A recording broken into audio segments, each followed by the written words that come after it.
আসসালামু আলাইকুম। আপনারা দেখছেন আইন ও আদালত।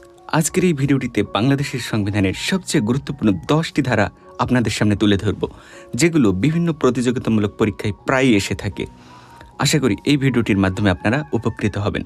দর্শক, আপনি যদি এই চ্যানেলে নতুন হয়ে থাকেন তাহলে চ্যানেলটি এখনই সাবস্ক্রাইব করুন এবং পাশে থাকা বেল আইকনটিতে ক্লিক করে দেন। তাহলে যখনই নতুন কোনো ভিডিও আপলোড করব সেই ভিডিওর নোটিফিকেশন আপনি পেয়ে যাবেন।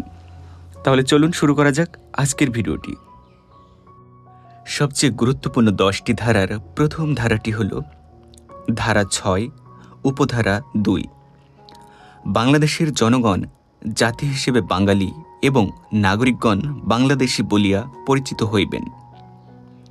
2, ধারা 19-এর 3 উপধারা। জাতীয় জীবনের সর্বস্তরে মহিলাদের অংশগ্রহণ ও সুযোগের সমতা রাষ্ট্র নিশ্চিত করিবেন। 3 নম্বরে ধারা 21-এর উপধারা 2। সকল সময়ে জনগণের সেবা করিবার চেষ্টা করা প্রজাতন্ত্রের কর্মে নিযুক্ত প্রত্যেক ব্যক্তির কর্তব্য। 4 নম্বরে রয়েছে ধারা 22, নির্বাহী বিভাগ হতে বিচার বিভাগের পৃথকীকরণ। 5 নম্বরে রয়েছে ধারা 28, উপধারা 2। রাষ্ট্র ও গণজীবনের সর্বস্তরে নারী পুরুষের সমান অধিকার লাভ করিবেন।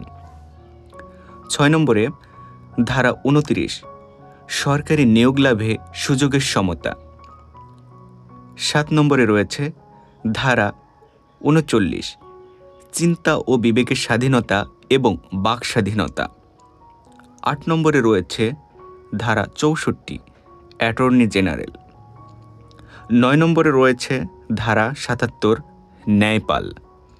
10 নম্বরে রয়েছে ধারা 137, সরকারি কর্ম কমিশন প্রতিষ্ঠা।